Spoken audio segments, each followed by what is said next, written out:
نحمدہ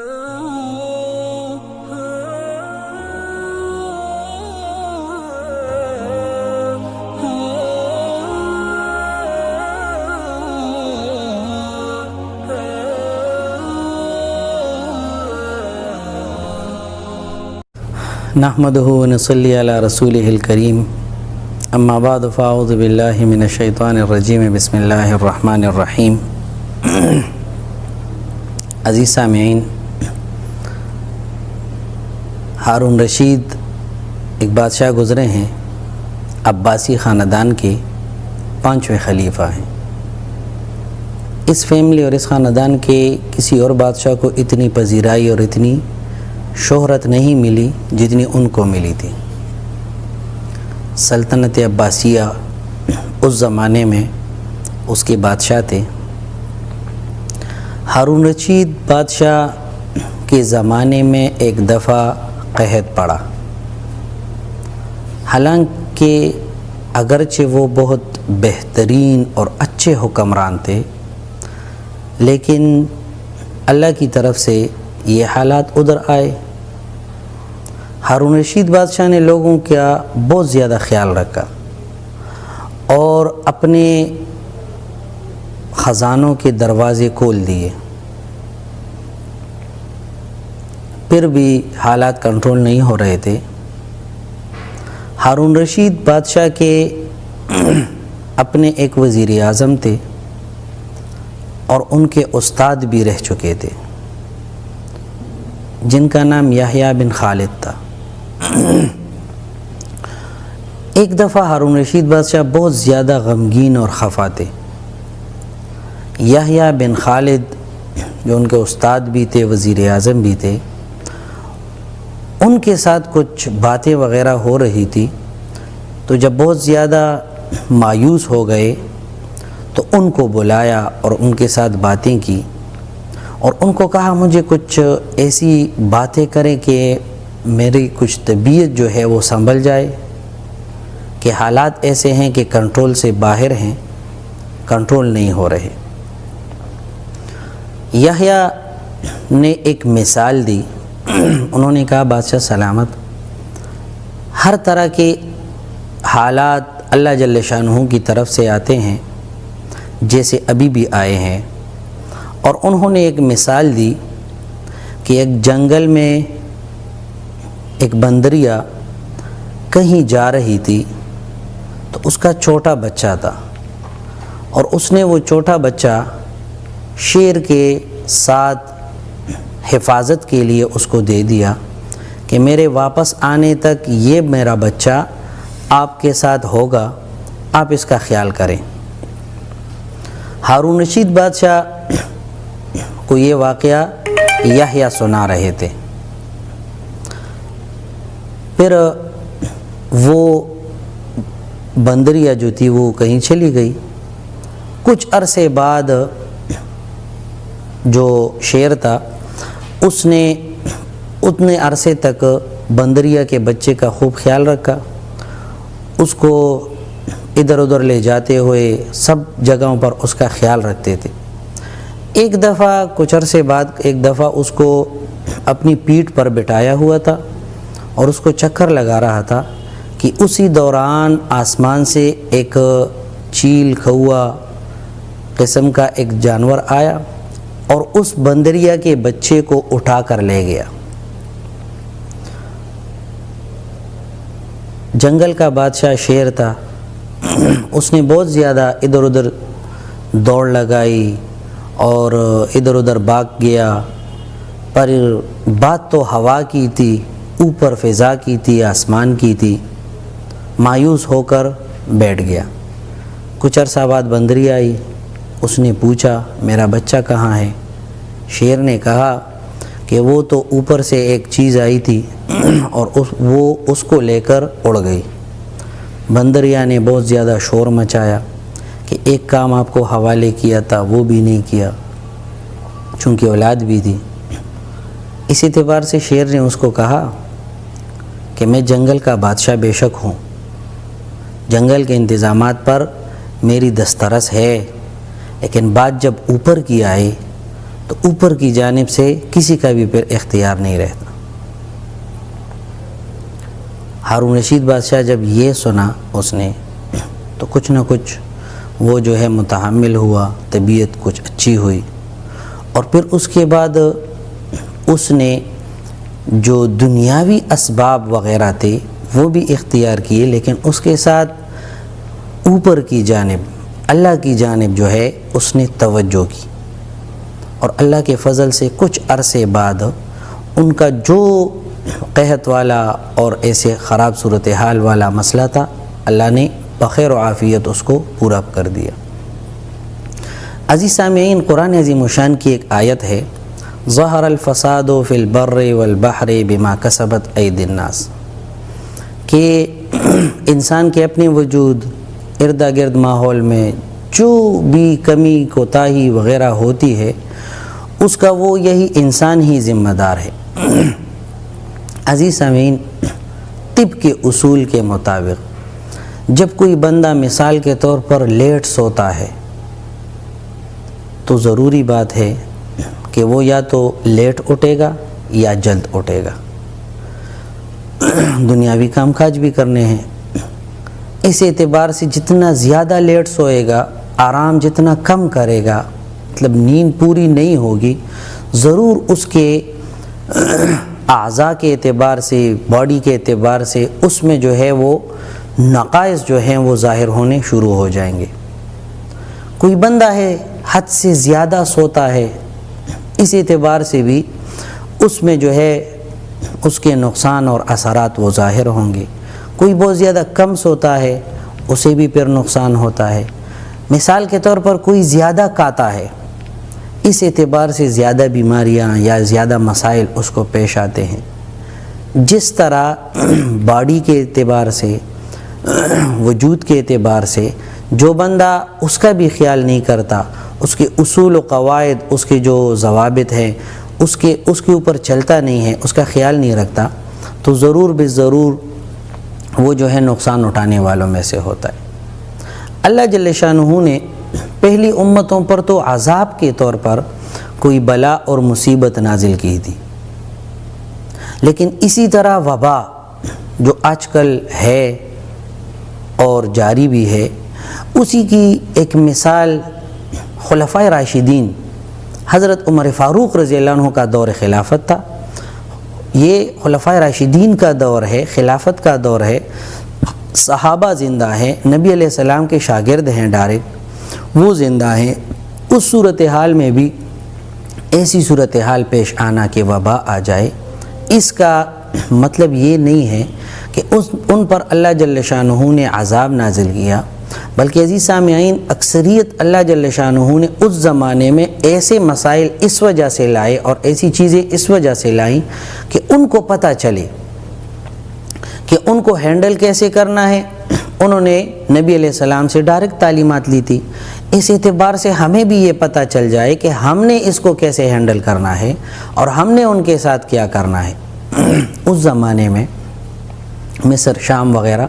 ان علاقوں میں وبا پھیلی ہوئی تھی، اور یہ فتوحات کا دور بھی تھا۔ اس زمانے میں خالد ابن ولید رضی اللہ عنہ جب کفار کے ساتھ لڑ رہے تھے تو انہوں نے جب ایسے ایک مرحلہ ان کے سامنے آیا کہ بہت زیادہ فوج ان کو درکار تھی، چونکہ دشمن کی تعداد بہت زیادہ تھی، انہوں نے دربار خلافت میں ایک خط لکھا، اور اس خط میں انہوں نے عمر فاروق رضی اللہ عنہ نے یہ ڈیمانڈ کی کہ مجھے مزید، خالد ابن ولید رضی اللہ عنہ نے یہ ڈیمانڈ کی کہ مجھے مزید فوج جو ہے وہ خلیفہ عمر فاروق رضی اللہ عنہ وہ مہیا کریں۔ عمر فاروق رضی اللہ عنہ نے ایک صحابی بھیجا اور ان کے ساتھ ایک خط بھی بھیجا۔ اس خط کا مفہوم یہ ہے کہ کبھی بھی مسلمانوں نے اپنی تعداد کے اوپر جنگوں کو جیتا نہیں ہے، بلکہ اللہ کے بھروسے پر جنگوں کو جیتا ہے۔ اور دوسری بات یہ کی کہ میں ایک ایسے بندے کو بھجوا رہا ہوں کہ یہ ایک بندہ کم از کم 16,000 لوگوں کے برابر ہے، اور وہ تھے حضرت ابو عبیدہ بن جراح رضی اللہ عنہ، کہ ان کے آگے، پیچھے، دائیں اور بائیں چار ہزار فرشتے وہ فرما رہے تھے کہ ان کے اردا گرد یہ فرشتے ہیں۔ جب فرشتوں کی ایسی طاقت ہو، اتنی تعداد ہو، تو انسان اس کے مقابلے میں کیا ہے۔ اس کے بعد ان کو کمانڈر ان چیف بھی بنایا۔ اسی دوران میں پھر عراق اور مصر ان علاقوں میں وبا پھیلی، طاعون جس کو بولتے تھے، جسم پر دانے نمودار ہو جاتے، اور وہ ایسی خطرناک صورتحال پیش آتی ان کی کہ بہت زیادہ لوگ ان سے وفات بھی ہو جاتے۔ تاریخ میں لکھا ہے کہ ایک دن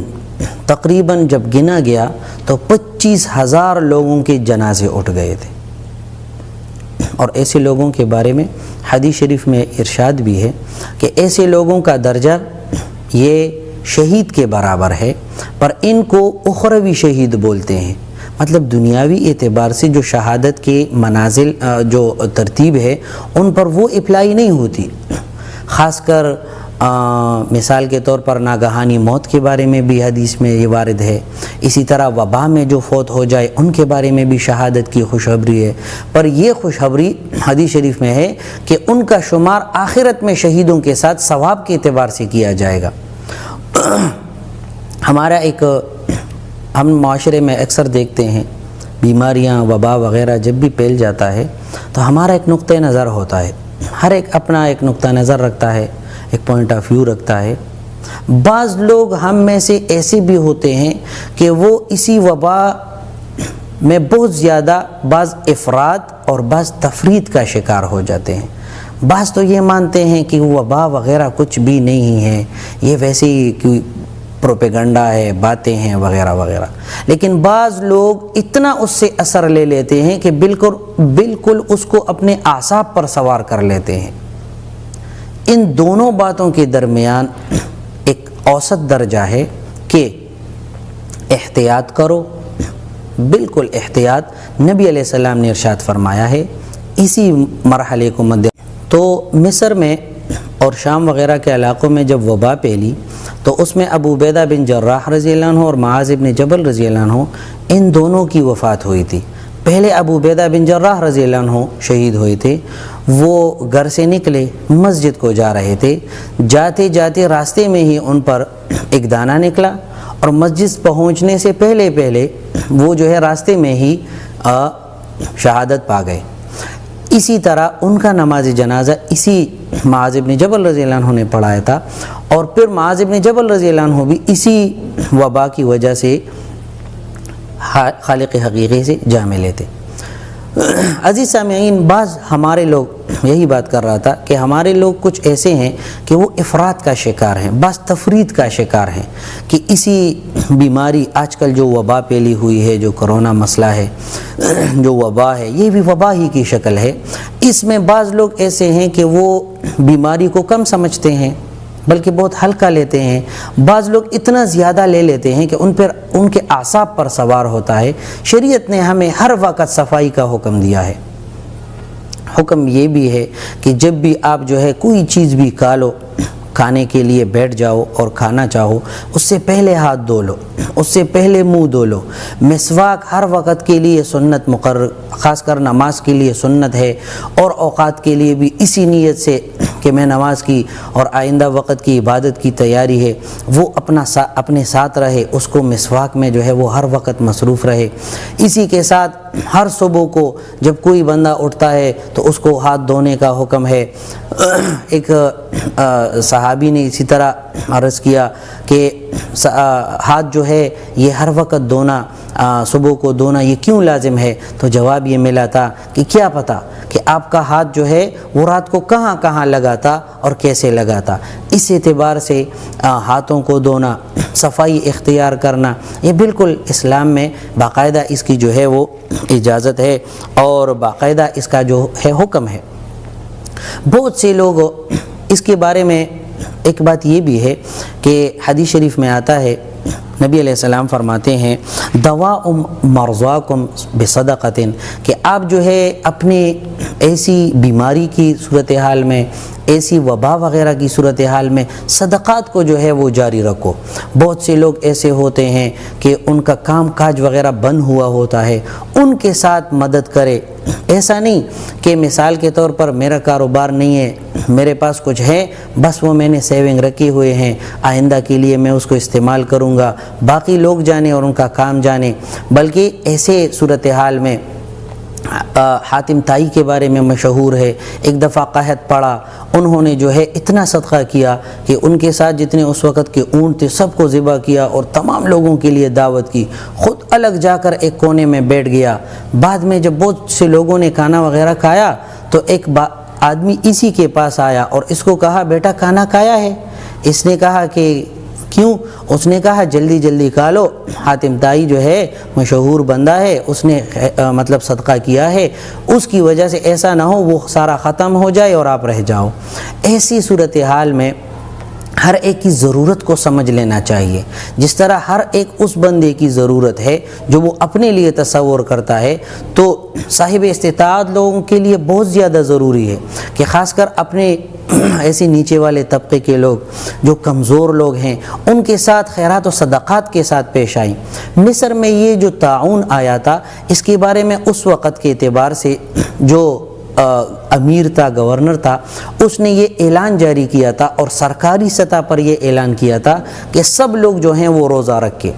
3 دن روزہ رکھا گیا تھا اور تیسرے دن جب روزہ تھا تو چونکہ اس دن جمعہ کا دن بھی عجیب اتفاق سے تھا، تو تیسرے دن یہ حکم ہوا کہ سارا شہر جو ہے وہ باہر صحرا میں آ جائے، باہر جو میدان ہے اس میں جمع ہو جائے۔ سب لوگوں نے گڑ گڑا کر جو ہے وہ دعا مانگی تھی اور بہت زیادہ منتیں سماجتیں کی تھی۔ اور یہ حدیث شریف میں بھی ہے، حدیث شریف میں آتا ہے کہ جو دنیا میں انسانوں پر جو حالات آتے ہیں تو ان کی خاص وجوہات ہیں کہ کچھ چیزوں کے ساتھ آتی ہیں، جیسے یہ وبا، بیماریاں وغیرہ، یہ کہ کب اور کیسے پھیلتی ہیں اس کے بارے میں حدیث میں یہ باقاعدہ ارشاد ذکر ہے کہ جب بھی بے حیائی زیادہ ہو جاتی ہے تو اللہ جل شانہ ایسی وبا اور ایسی بیماریاں پیدا فرما دیتے ہیں کہ پھر ان کا علاج جو ہے اور ان کو کنٹرول کرنا وہ بہت مشکل ہوتا ہے۔ ہم ارد گرد تو کیا، ہم اپنے اندر جان کے بے حیائی کا کیسا ایک طوفان ہے، ایک ماحول بنا ہوا ہے، اس اعتبار سے ہم سب لوگوں کے لیے یہ ایک پیغام ہے اللہ جل شانہ کی طرف سے۔ یہ کرونا جو مطلب ایک وبا ہے، یہ امتحان نہیں ہے، یہ ہمارے لیے ایک مہلت ہے۔ اللہ جل شانہ ہمیں ایک پیغام دینا چاہتے ہیں کہ آپ کو دنیاوی کاموں سے تو کم از کم چھٹی دی، آپ کو جو ہے دنیاوی کاموں سے فی الحال وقتی اعتبار سے تھوڑا سا فارغ کیا، تو جب آپ فارغ ہو جاؤ تھوڑا سا اپنے اعمال پر اس کو جو ہے تھوڑا سا ریپیٹ کرو، اپنے ذہن میں لے آؤ کیا کیا میں نے کیا تھا کہ آئندہ وہ کروں نہیں، کیا کیا نہیں کیا تھا کہ آئندہ وہ نیک اعمال جو نہیں کیے تھے وہ کروں، اور جتنے برے اعمال کیے تھے اس سے بچوں، جتنے اور لوگوں کے میں عیب ہیں ان سب سے میں بچوں، جتنے اور لوگوں میں خوبیاں ہیں ان کو میں اختیار کروں۔ اور خاص کر یہ صدقات کے اعتبار سے ہم جو ہیں اس راستے کو اپنائیں۔ جتنے بھی صاحب استطاعت لوگ ہیں ان کے نیچے جو کام کرتے ہیں، جو صاحب استطاعت لوگ ہیں، جتنے بھی ان کے ہاں غریب ہیں اردا گرد وغیرہ ماحول میں، ان سب کا خاص طور پر خیال کیا جائے۔ اسی وجہ سے انہی صدقات و خیراتوں وغیرہ کی وجہ سے اللہ جل شانہ جو ہے ایسے حالات پیدا فرمائیں گے کہ سب پر اللہ جل شانہ رحم کرے گا، جس طرح حدیث شریف میں ہے کہ ارحم من فی الارض یرحمک من فی السماء، او کما قال النبی صلی اللہ علیہ وسلم، کہ آپ زمین والوں پر رحم کرے، اللہ جل شانہ یعنی آسمان والا آپ پر رحم کرے گا۔ اور جب اللہ جل شانہ رحم کرنے پر آ جائیں اور بندوں کی رحم کو وہ دیکھ لیں، تب اللہ جل شانہ کی رحمت جو ہے وہ خوب جوش میں آتی ہے۔ امام شافعی رحمۃ اللہ علیہ کا قول ہے کہ میں نے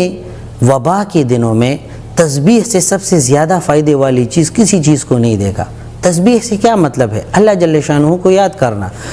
اللہ جل شانہ کا ذکر کرنا۔ ہم فارغ بیٹھے ہیں،